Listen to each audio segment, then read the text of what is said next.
Madame, Monsieur, bonsoir. Bienvenue dans ce 19h. Voici les titres. Deuxième jour de visite pour Annick Girardin à Mayotte. Après les échanges hier, ce lundi, la ministre des Outre-mer était sur le terrain à Chirongui, à Pamandzi, au menu habitat, aménagement du territoire et autres développements durables. Depuis jeudi, des secousses sismiques de quelques secondes se font sentir dans le département. Plus ou moins intenses, il y aurait une centaine de micro-séismes, dont une quinzaine avec des magnitudes supérieures à 3 sur l'échelle de Richter. Et puis aux Comores, après plusieurs mois d'absence, Ahmed Abdallah Sambi est arrivé ce week-end à la Grande Comore. Après un accueil chaleureux de ses partisans, l'ancien président n'a pu se rendre à Anjouan, son île d'origine. Il est depuis bloqué à Moroni. Explication à suivre dans ce journal. Annick Girardin vient de terminer sa deuxième journée de visite chez nous au pas de course à Pamandzi. C'était cet après-midi. Sur le site de la Vigie, il y a été évoqué le plan d'investissement sur plusieurs années pour une meilleure organisation de ce quartier à cheval entre les deux communes de Petite-Terre. La ministre était aussi à Niumakuni où elle a pu visiter la future unité de production d'eau. Il a également rencontré des élèves qui ont planché sur l'environnement. René Lataste et Assadir Zafitene. Le soleil décline avec cette belle lumière mordorée quand la ministre et son cortège arrivent sur le dernier rendez-vous de terrain de la journée, à Pamandzi. Elle est accueillie par les élèves d'une classe de Petite-Terre qui a travaillé sur l'environnement. Revue en plusieurs panneaux de la faune et de la flore de Mayotte et l'érosion des falaises. Vous savez, j'ai été secrétaire d'État au développement et à la francophonie et j'ai passé 2 ans à organiser la COP21. Donc, les messages forts sur le dérèglement climatique, la protection des littoraux, la montée des mers, la protection de notre biodiversité. Je vous rappelle que les Outre-mer, c'est 80% de la biodiversité française et il nous faut donc la protéger. Et venir rencontrer des jeunes, c'est venir rencontrer l'avenir de Mayotte. Et l'avenir de Mayotte, c'est cet avenir pensé... L'avenir éduqué. C'est l'avenir éduqué dans tous les domaines, éduqué sur son environnement, sur sa protection. Puis remonter vers la future unité de production d'eau potable à partir de l'eau de mer. Un projet de plus de 8,5 millions d'euros, financé à 75% par l'Europe et à 25% par l'Agence française de développement. D'ici quelques semaines, les premiers litres d'eau potable sortiront des tuyaux. Un atout de taille à côté des retenues collinaires. Mayotte, c'est le territoire de tous les défis. Et en même temps, et je l'ai déjà dit dans la journée, c'est aussi un territoire de solutions. Et ça, c'est une solution, une des solutions pour répondre à la problématique de l'eau. Ici à Mayotte, il y en a d'autres qui sont à l'étude et peut-être d'autres réponses seront apportées également dans les mois qui viennent. Mais félicitons-nous de ce travail, de ce résultat qui est là, qui améliore effectivement le débit en eau ou la capacité d'eau ici sur Mayotte pour les populations, pour répondre aux besoins. Et ce que je note, c'est que tout ça s'est fait en une année. Eh bien, pour lier l'eau à d'autres projets d'aménagement du territoire, eh bien, si on prenait le pari que tous nos projets se réalisaient en un an, ça ferait quand même une grosse avancée sur Mayotte parce qu'il y a quand même beaucoup d'urgence. Reprise demain de son agenda bien rempli avec des rencontres avec les organisations patronales, puis syndicales et le collectif des citoyens. Et dans la matinée, Annick Girardin était accueillie à Chirongui. Elle a assisté à la présentation des projets de développement cofinancé par l'État et la commune. Et vous allez le voir, dans cette étape, le collectif du Sud s'est invité dans les débats. Lénie Sadachim et Daniel Abdou. La commune présente son projet de développement urbain à la ministre. Il inclut l'assainissement, l'habitat et l'aménagement des équipements sportifs pour un coût total de 32 millions d'euros. Mais dehors, ces quelques militants du collectif du Sud sont venus interpeller Annick Girardin. Ils demandent des solutions concrètes sur les questions sécuritaires et l'immigration clandestine, objet du mouvement de grève de mars dernier. Madame la ministre, vous pouvez tout mettre en place, mais rien ne pourra apaiser la tristesse et la colère des Mahorais. Les Mahorais poursuivent l'expulsion tous les jours, procèdent au décasage tous les week-ends de façon spectaculaire sur les 4 coins de l'île. Par conséquent, pour la sécurité des Mahorais, envoyer ces immigrés chez eux quotidiennement et transférer dans l'immédiat les services d'immigration clandestine aux Comores. En cas d'hésitation de votre part, votre bienvenue se transformera en haine vis-à-vis des Mahorais. Réponse de la ministre qui, comme à l'accoutumée, est venue à la rencontre des manifestants. Je suis d'accord avec vous. Il faut régler ce problème avec les Comores. Les Comores ont décidé de faire un bras de fer avec la France. Nous faisons ce bras de fer avec vous le savez, les Comores et avec fermeté. Il est donc important qu'on puisse effectivement montrer la fermeté de l'État et qu'on puisse reconduire aux Comores les Comoriens qui sont ici en toute illégalité. Ça va prendre encore un peu de temps, c'est toujours trop lent, la diplomatie, mais nous restons fermes. Et c'est pas pour ça à côté, je voudrais vous le dire, c'est pas parce qu'on s'occupe de ce dossier extrêmement important, de la sécurité qui est une priorité pour les Mahoraises et les Mahorais, qu'on ne peut pas continuer à penser l'avenir. La délégation ministérielle s'est ensuite rendue sur les 3 sites concernés par les projets de la commune. D'abord sur ce terrain qui accueillera bientôt une petite station d'épuration qui reliera les villages de Mramadoudou, Chirongi et Tsimkoura. La zone d'activité commerciale déjà dans les tuyaux depuis plusieurs années, ainsi que ce lotissement pilote de Poroani. Anima Ibrahima, maire de Chirongi, soutenue par sa population, a souligné l'importance d'avoir l'appui financier de l'État, notamment dans la lutte contre l'habitat insalubre ou indigne. 900 logements pourraient prochainement sortir de terre dans 10 quartiers prioritaires. Cela concerne plus de 2000 personnes. Cette visite dans l'île est aussi l'occasion pour la ministre des Outre-mer de faire un premier bilan du dispositif sécuritaire dans et aux abords des établissements scolaires, mais également dans les transports. Dispositif mis en place suite à plusieurs agressions en début d'année dans les établissements, notamment au lycée polyvalent de Kahani. Et pendant la visite d'Annick Girardin au lycée de Chirongi ce matin, une démonstration de contrôle a été faite par les gendarmes. Je vous propose d'écouter la ministre. La sécurité, c'était réclamé par les parents, c'était réclamé par les jeunes. Il y en avait besoin, qu'il y a eu effectivement des agressions très fortes. Et là, tout de suite, qu'est-ce que vient de dire le chauffeur du bus? Il vient de dire qu'on lui a coupé 2 ceintures. Eh bien, quand on coupe 2 ceintures, c'est la sécurité des futurs jeunes qui s'assoient sur ces sièges qui est mise en cause. Ça veut dire que tous ces petits actes, aujourd'hui, ils peuvent être combattus avec une présence sur le terrain, d'une sécurité, d'un accompagnement, de débats avec les médiateurs, que chacun prenne conscience que l'insécurité, c'est aussi sa responsabilité. Et la sécurité, c'est la responsabilité de l'État, en partenariat avec les communes, avec bien sûr les établissements scolaires. On peut espérer, et c'est bien l'objectif qu'on a tous sur ce territoire, qu'un jour, il y ait moins besoin de cette présence. Parce que moins d'actes d'incivilité, moins d'insécurité. Alors là, effectivement, on pourra prendre du recul sur ces opérations et en mener d'autres. Et ça, c'est ce que moi je souhaite pour Mayotte demain. Annick Girardin au micro de Laïni Sadachim et Daniel Abdou. Et pour parler de cette visite, nous accueillons ce soir le sénateur et vice-président du Sénat, Ali Mohamed Soalihi. Bonsoir. Bonsoir. Alors d'abord sur la visite de la ministre en elle-même, contrairement à nous autres, vous avez déjà la primeur de certaines mesures qui vont être annoncées demain à partir de 15h lors de la conférence de presse. À quoi doit-on s'attendre? Avant de parler de ces annonces qui vont être faites, moi, je me réjouis que le déroulé des opérations depuis le début de cette crise se passe de cette sorte, c'est-à-dire une ministre qui a pris conscience des enjeux, qui a annoncé la couleur en parlant d'échec collectif et qui est venue à plusieurs reprises pour discuter avec les gens ici, puis une réunion à Matignon, et là, une étape importante pour l'annonce de ces mesures. Ces mesures, comme elle a eu l'occasion de l'expliquer, jusqu'au dernier moment, les discussions continuent. Jusqu'au dernier moment, elle cherche à grappiller, si vous me passez l'expression, encore des moyens supplémentaires pour Mayotte. Donc, laissons la ministre demain à 15h vous donner la primeur de ces annonces. Donc, ça veut dire que le plan de développement, il n'est pas encore totalement ficelé, il y a encore quelques arbitrages? Il est ficelé, pas totalement. Il y a encore quelques arbitrages, même si l'essentiel est là.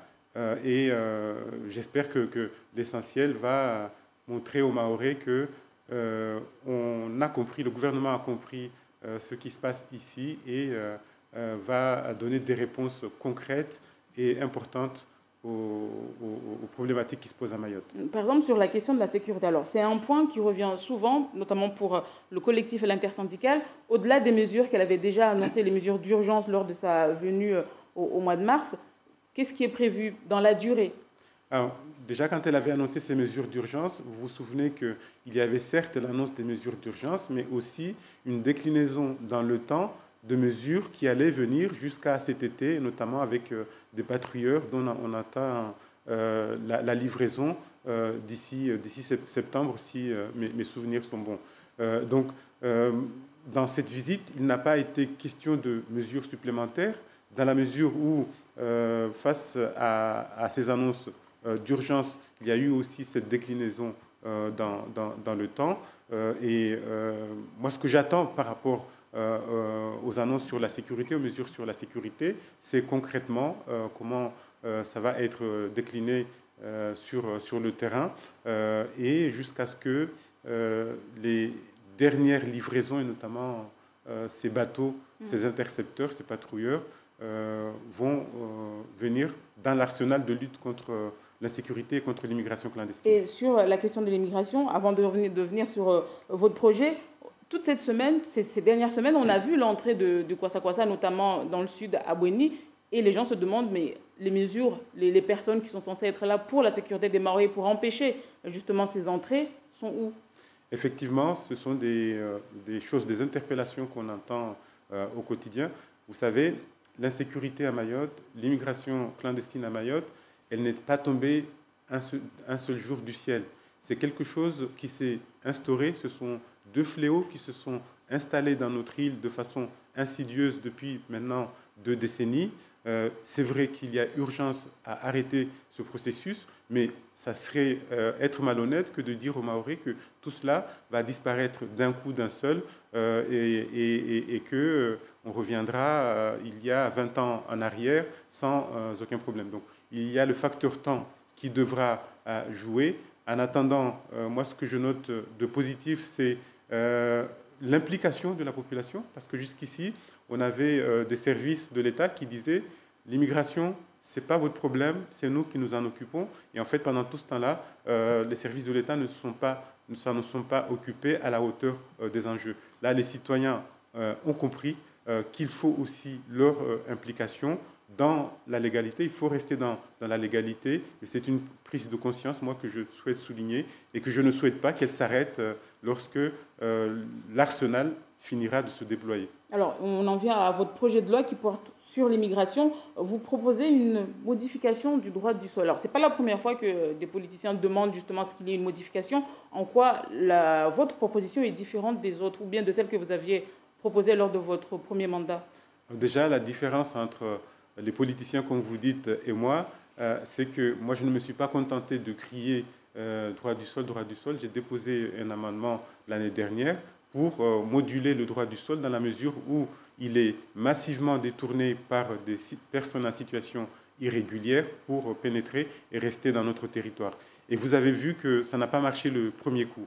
J'ai retravaillé ce dossier. Je ne me suis pas contenté de préparer des amendements, mais une proposition de loi avec un exposé des motifs pour expliquer davantage pourquoi, alors que cela pourrait être un sujet tabou en métropole, par exemple, pourquoi à Mayotte, la question du droit du sol se pose avec acuité. Il faut modifier le droit du sol dans notre territoire pour éviter que ces milliers de femmes viennent ici juste pour accoucher et espérer que leurs enfants puissent plus tard bénéficier du droit du sol, parce que Mayotte ne peut plus supporter cette surcharge de population.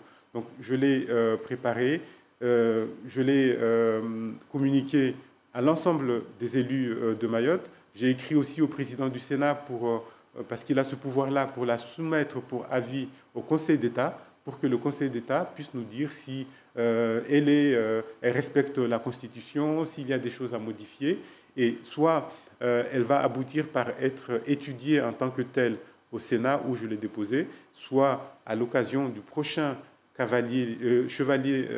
véhicule législatif, notamment la loi immigration, on va en faire un amendement et l'incorporer dedans. Donc j'ai demandé à tous les élus qui ont des groupes politiques au sein du Sénat de mobiliser leurs groupes politiques pour que lorsque ces dispositions-là vont venir en discussion au Sénat, eh bien, qu'elles puissent avoir une oreille attentive. Merci, sénateur Tani. On aura encore l'occasion d'en reparler. Merci beaucoup d'avoir répondu à nos questions ce soir. On en vient à ce prêt accordé à la commune de Dembéni, un prêt à taux zéro de 2,5 millions d'euros. C'est l'Agence française de développement qui a accordé le prêt. C'est une première sur un territoire français que l'AFD octroie une aide financière dite un prêt vert à une collectivité. Le reportage de Fahar Housseni. 2,5 millions d'euros, ce n'est pas une exception dans les prêts accordés par l'Agence française de développement. Mais c'est le taux zéro qui va permettre non seulement à la commune de ne rien rembourser à l'avance et d'atténuer le changement climatique. Le financement sous forme de prêt vert a été rendu possible ici grâce à l'élargissement de la gamme de produits de l'AFD en accompagnement de politiques publiques en faveur donc, de l'investissement vert, c'est-à-dire contenant une composante liée à l'adaptation des investissements au changement climatique. Cette manne financière est un véritable coup de pouce pour une commune qui sort juste d'un déficit de plusieurs années et qui souhaite réaliser plusieurs projets pour son développement. Tombé par hasard donc, sur ce prêt vert parce que nous remplissons donc les conditions, parce qu'il y a l'éclairage donc par des photovoltaïques et derrière donc on profitait d'autres projets, notamment le projet donc d'une allée piétonne entre le lycée de Tsarano et le collège d'Iloni, donc sécurisé pour les étudiants, plutôt les élèves, les lycéens et les collégiens quand ils veulent rentrer, mais aussi il y a aussi l'adressage de la commune. Cet adressage permettra à la commune donc de pouvoir bénéficier de plus de taxes parce que des maisons qui n'ont pas été recensées parce qu'ils ne sont pas d'adresse, nous allons donner de l'adresse à chacun et un numéro d'adressage à chaque habitant. Donc ça permettra donc de rehausser un peu donc l'assiette fiscale. D'autres projets déjà financés vont être réalisés prochainement dans la commune de Dembéni, notamment l'ouverture d'une microcrèche, la réouverture du foyer des jeunes de Tsararano ou encore la mise en place de différents équipements au niveau de la côte. 5 jours déjà que Mayotte connaît des secousses et rien que pour cette journée de lundi, on en compte au moins 3. De quoi inquiéter la population, même si les secousses sont de faibles intensités. Il faut tout de même, on en compte depuis donc jeudi près d'une centaine. Gervais Nietzsche et Alda Alidi.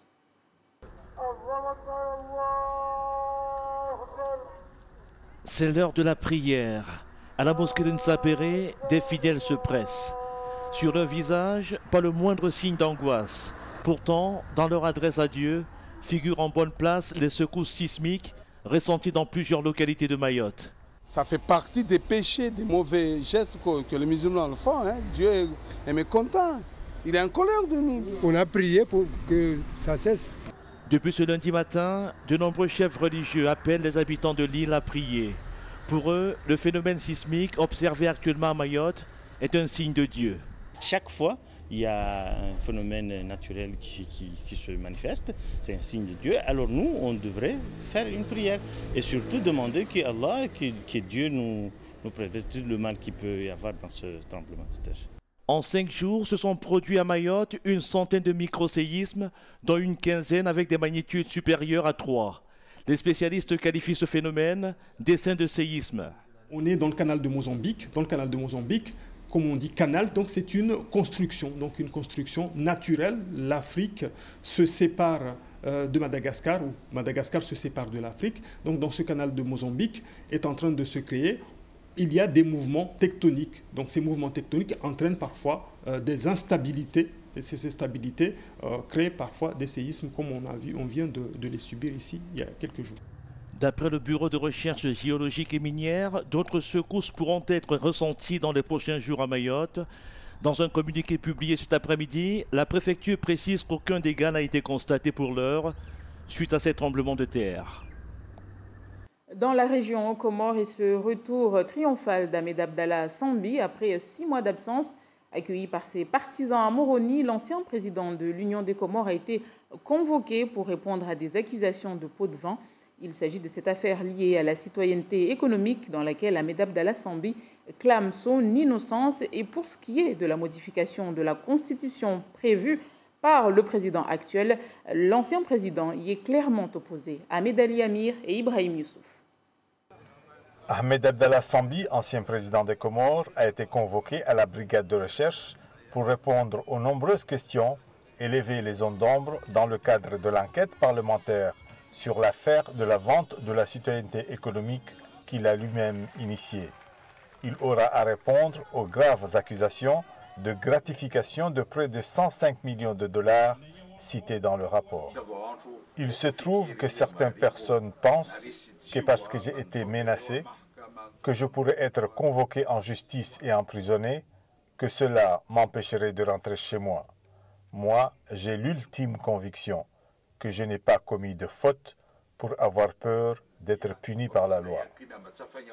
Les sommes générées par la vente de ces passeports dépassent les 740 millions d'euros et la Banque centrale n'a enregistré que moins d'un tiers dans le compte de l'État. Une plainte contre X pour détournement de fonds et pour vente frauduleuse des passeports a été déposée. Elle coïncide avec la convocation du corps électoral pour la modification de la Constitution dont l'ancien président Sambi dit s'opposer dans la forme et le fond. Le président a le pouvoir d'apporter des modifications de la Constitution, mais ce pouvoir est astreint à des règles. Et ces règles défendues par la population et expliquées par les juristes exigent l'existence même de la Cour constitutionnelle. Après le transfert de compétences de la Cour constitutionnelle à la Cour suprême par le président Azali Assoumani, un bras de fer est engagé entre l'opposition et le pouvoir sur fond de climat pollué, sur la gestion supposée frauduleuse des fonds publics par les deux anciens présidents, Sambi et Kilili. C'est la fin de cette édition. Je vous rappelle la principale information. La seconde journée de la visite d'Annick Girardin, la ministre des Outre-mer, était à Chirongui, à Pamandi, où elle a pu visiter la future unité de production d'eau. Demain, Annick Girardin recevra les acteurs économiques et une délégation du collectif et de l'intersyndical avant d'annoncer le plan de développement pour Mayotte lors d'une conférence de presse à partir de 15h. Conférence que vous pourrez suivre en direct sur Mayotte, la première radio, télé et en live Facebook. Annick Girardin qui sera également notre invitée demain soir. L'actualité revient demain dès 5h en radio avec l'équipe de la matinale et dans Zakweli. Le sénateur Tani Mohamed Solehi répondra aux questions de Toufaili Andjilani. À suivre après la météo, votre journal à Maoré avec Darwesh Daou. Nous on se retrouve demain dès 19h. Très belle soirée à tous sur la première.